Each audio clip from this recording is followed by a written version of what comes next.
Episode 9। Kartik कोम कर रहा था तभी नंदिनी के पास कॉल आया। कॉल डिस्कनेक्ट कर नंदिनी अपना मोबाइल बिस्तर पर फेंकते हुए कार्तिक के पीठ से अपना सर टिकाते हुए उसे कसकर हग कर ली।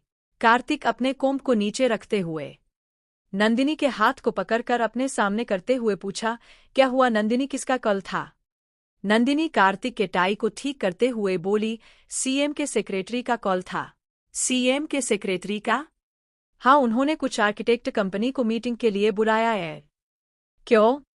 हर बार बारिश से पानी के कारण मुंबई में इतनी तबाही मचती है, उसी को लेकर वो कुछ प्लानिंग करना चाहते हैं। इसलिए उन्होंने कुछ बेस कंपनी को लिस्ट किया है। उस लिस्ट में एक मेरी भी कंपनी भी है। ये तो खुशी की बात है। तो कब है तुम्हारी मीटिंग? कल 12 बजे। कार्तिक नंदिनी के हाथ को अपने हाथ में लेते हुए उसे बड़े प्यार से देखते हुए पूछा, कोई हेल्प चाहिए मेरी? डायना, बोलो क्या हेल्प चाहिए मेरी? नंदिनी कार्तिक के सीने से लगते हुए, बस तुम यूं ही मुझे हमेशा प्यार करते रहो, बाकी तो मैं सब संभाल लूंगी। हम और क्या?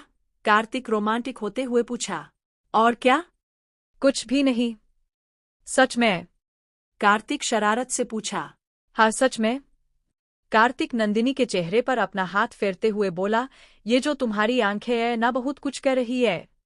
नंदिनी कार्तिक की आंखों में प्यार से देखते हुए पूछी, अच्छा बताओ क्या कह रही है? यही कि ये मुझे और करीब से देखना चाहती है।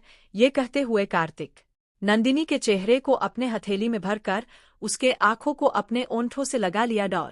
मेरी भी आंखें बहुत कुछ कहती है, कभी इसे भी पढ़ लिया करो। कबीर की आवाज सुनते ही नंदिनी और कार्तिक की आंखें बड़ी हो गई। नंदिनी हड़बड़ाते हुए कार्तिक से दूर होते हुए बोली, मैं मीटिंग के बारे में विधि को कॉल कर देती।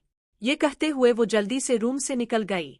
कार्तिक गुस्से से कबीर को घूरा, क्या सही तो कह रहा हूं, कभी मेरी आंखों को भी पढ़ लो।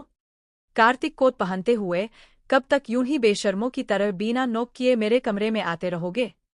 अब मैंने क्या किया? कबीर अनजान बनते हुए पूछा।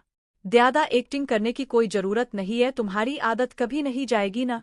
हमेशा गलत टाइम पर एंट्री करता है, जानबूझकर करता है ना ये सब। मैंने क्या किया? मैं तो अपने दोस्त से मिलने आया हूँ, अब जब भी आता हूँ तुम नंदिनी से चिपके रहते हो, तो मैं क्या करूँ? कार्तिक अपनी आंखें छोटी करते हुए कबीर को घूरते हुए बोला, सच कह रहा हूँ मैं, यदि तुम मेरा बचपन का दोस्त नहीं होता ना, तो कब का उठाकर बाहर फेंक दिया होता। ओए ओए, इतनी नाराजगी?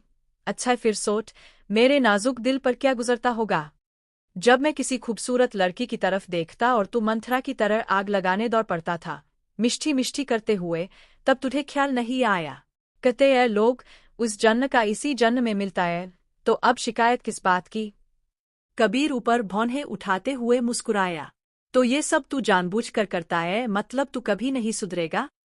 सुधारना भी नहीं चाहिए, वरना हमारी दोस्ती बोरिंग हो जाएगी। केशव को देखकर कार्तिक मुस्कुराते हुए बोला, तू कब आया? अभी अभी, जब कबीर कथाएं चल रही थी। तीनों हंस पड़े। अच्छा केशव, कुछ पता चला क्या? कबीर पूछा। अभी तो नहीं, लेकिन सुनने में आया है वीरभद्र जी की तबीयत बहुत खराब है और वो अपनी जिंदगी की आखिरी सांस अपने देश में लेना चाहते हैं। तुझे कैसे पता? कबीर ने कहा। राजीव से पता चला, अभी पुलिस स्टेशन से ही आ रहा हूँ। राजीव पूछताछ के लिए जब वीरभद्र जी के बंगले पर गया था तो वहां बहुत चहल पहल थी।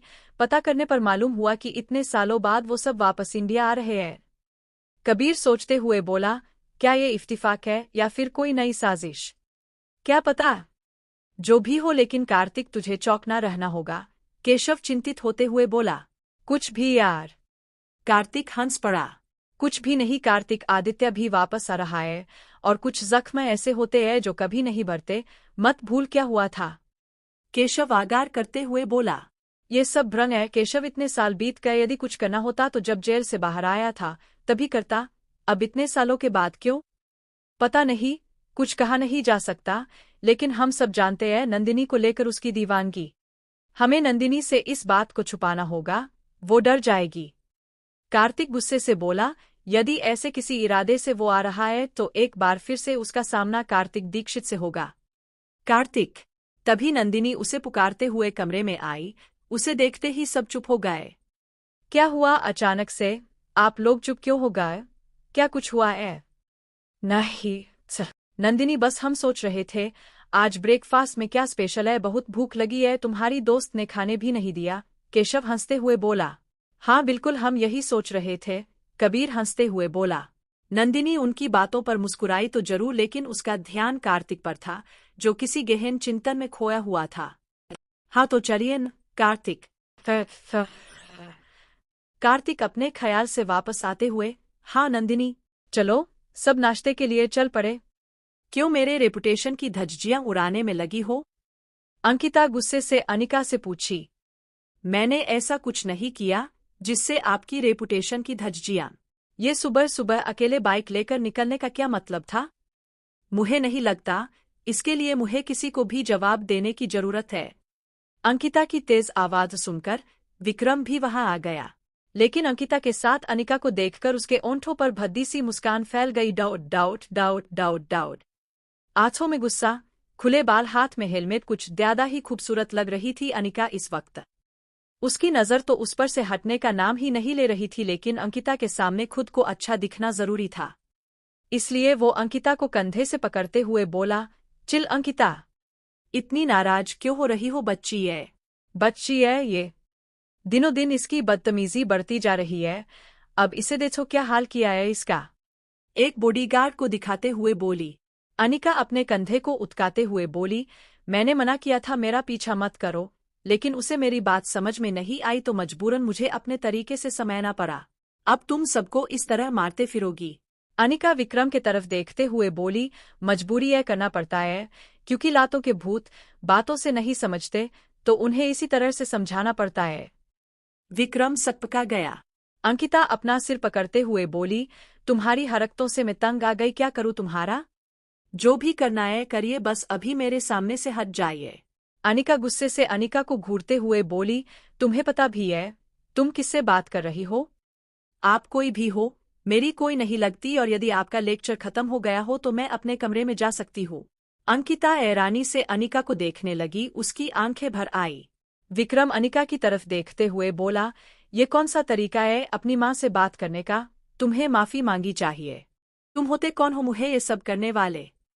अनिका, यदि आपको बुरा लग रहा है तो अपने इस सो कॉल्ड पति को बोलिए मेरे रास्ते में न आए। सॉरी विक्रम, तुम्हें सॉरी करने की जरूरत नहीं है अंकिता, इसकी यही बातें तो मुझे अच्छी लगती है, जो भी मन में हो बोल देती है। अनिका अपना मुंह बनाते हुए बोली, अब तुम्हारा नाटक हो गया हो तो हटो मेरे सामने से। विक्रम बेहूदगी से मुस्कुराते हुए अनिका को देखते हुए बोला, इतना गुस्सा अच्छी बात नहीं है। अनिका दांत पीसते हुए बोली, अपनी लिमिट में रहो, वरना मैं भूल जाऊंगी कि तुम अंकिता चतुर्वेदी के हस्बैंड हो। अंकिता गुस्से से अनिका को देखी, लेकिन वो बिना किसी की परवाह किए उसी तेवर के साथ सीढ़ियों से चढ़ते हुए अपने कमरे में आई और गुस्से से कसकर दरवाजा पटक दी, जिसकी आवाज पूरे बंगले में गूंज पड़ी। देख अब एक दिन ये लड़की मुझे पागल कर देगी। विक्रम अंकिता को कंधे से पकड़ते हुए बोला, बच्ची है, खुद ही शांत हो जाएगी, तुम चलो कमरे में, नहीं तो तुम्हारी तबीयत खराब हो जाएगी। वो मीनू की तरफ देखते हुए बोला, मीनू अंकिता के लिए ग्रीन टी लेकर आओ। जी अभी लेकर आती हूँ। मीनू अनिका के कमरे की तरफ देखते हुए किचन की तरफ मुड़ गई, उसे बस अनिका की चिंता सताए जा रही थी। उधर अनिका गुस्से से अपने कमरे में घूम रही थी, रह रहकर उसे विक्रम की भद्दी हंसी याद आ रही थी, जिससे उसका गुस्सा और भी बढ़ जा रहा था। कुछ न कर पाने का पछतावा उसके चेहरे से साफ छलक रहा था।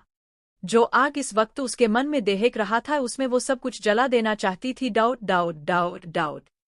तभी उसकी नजर अपने पंचिंग बैग पर पड़ी। मीनू जल्दी से अंकिता को चाय देकर भागते हुए अनिका के कमरे में आई और अनिका को देखकर अपना सिर ठोक ली। अनिका पसीने से तरबतर गुस्से से पंचिंग बैग पर मुक्के बरसाए जा रही थी। मीनू चेयर से टॉवेल उठाकर अनिका के करीब जाते हुए बोली, बस बेबी, बहुत हो गया। अनिका मीनू को अनसुना कर मुक्के बरसाती रही। मुझे तो तरस आ रहा है उस लड़के पर जो आपका पति बनेगा, पता नहीं उसका क्या होगा। कभी आप उससे नाराज हो गई फिर तो उसकी खैर नहीं। मीनू की बात सुनकर अनिका उसके हाथ से टॉवेल छीनकर अपने चेहरे पर आए पसीने को पोंछते हुए बोली, नफरत है मुझे इस वर्ड से। बेबी ऐसा नहीं बोलते, एक दिन देखिएगा कोई आएगा और आपके दिल में बस जाएगा। अपने दिल में आग लगा दूंगी, नहीं चाहिए मुझे कोई, मैं जैसी हूं ठीक हूं। मीनू बिखरे सामान को ठीक करते हुए बोली, प्यार पूछकर थोड़े ही होता है, ये तो बस हो जाता है, कहीं कोई आपके लिए भी बना होगा, जिस दिन आप उससे मिलेंगी आपकी सारी नफरत मोहब्बत में बदल जाएगी। मोहब्बत, और वो भी इंसान से। पूरी मर्द जात से नफरत है मुझे, उन्हें धोखा देने के अलावे कुछ नहीं आता। तभी चीनू दौड़ते हुए अनिका के पैर से लिपट गया। अनिका के चेहरे पर बड़ी सी मुस्कान आ गई। वो प्यार से उसके सर को सहलाते हुए उसे अपनी गोद में उठाते हुए बोली, इंसानों से कहीं अच्छे तो ये जानवर है जिन्हें वफादारी निभानी आती है। रेस लगाकर जब तीनों वापस आ रहे थे तो विवान की नजर एक लड़की पर पड़ी जो black short skirt, red crop top पहने कार से टिक कर खड़ी थी। चेहरे से कुछ परेशान नजर आ रही थी। विवान अपनी बाइक रोकते हुए उस लड़की की तरफ इशारा करते हुए बोला, दिव्य विराज उधर देख, शायद इस लड़की के साथ कोई प्रॉब्लम है। दोनों एक बार में ही बोल पड़े, तुम दोनों को नहीं लगता हमें उससे पूछना चाहिए? विवान बड़े ही उम्मीद से पूछा। नहीं। विराज और दिव्य एक साथ बोल पड़े। विवान हैरानी से दिव्य और विराज की तरफ देखा। तुम दोनों से ये उम्मीद नहीं थी, लेकिन मैं ऐसे किसी खूबसूरत लड़की को बीच रास्ते में छोड़कर नहीं जा सकता, बुरा मान जाएगी ना? दिव्य और विराज अपना सिर ठोकते हुए बोले। ये फिर से शुरू हो गया। विवान बाइक से उतरकर उस लड़की के पास जाते हुए बोला, हाय। विवान। लड़की हैरानी से उसे देखते हुए धीरे से बोली, हाय। क्या हुआ, कुछ प्रॉब्लम है? वो लड़की अपनी कार की तरफ देखते हुए बोली, हाय, एक्चुअली मेरी कार खराब हो गई है, ड्राइवर ने मैकेनिक को कॉल किया है लेकिन उसे आने में 1 घंटा लग जाएगा। वैसे आप लोग कहाँ जा रहे हैं? विवान मुस्कुराते हुए बोला, हम लोग तो वापस कैंपस जा रहे थे, रात होने वाली है और ये जंगल एरिया है, तो ऐसे में यहाँ ज़्यादा देर रुकना ठीक नहीं। वैसे आपको कहाँ जाना था? मुझे भी कैंपस जाना था। विवान खुद होते हुए, और तो आप भी नई स्टूडेंट है? जी। और आप? मैं भी। यदि आपको बुरा न लगे तो आप मेरे साथ चल सकती है, और जब कार ठीक हो जाएगा तो आपका ड्राइवर उसे लेकर कैंपस आ जाएगा। वो लड़की कुछ सोचते हुए बोली, ओके, पहले मैं एक कॉल कर लूँ क्या? बिल्कुल। वो किसी से बात करने लगी, फिर कॉल डिस्कनेक्ट करते हुए बोली, आप मुझे हॉस्टल छोड़ देंगे ना? विवान सहमति से अपना सिर हिलाया। लड़की मुस्कुराते हुए बोली, फिर ठीक है। वो अपने ड्राइवर को कुछ समझाते हुए कार से अपना बैग पैक लेकर विवान के साथ उसके बाइक की तरफ बया गई। बाइक के पास आते ही दिव्य और विराज को देखकर वो विवान की तरफ देखी।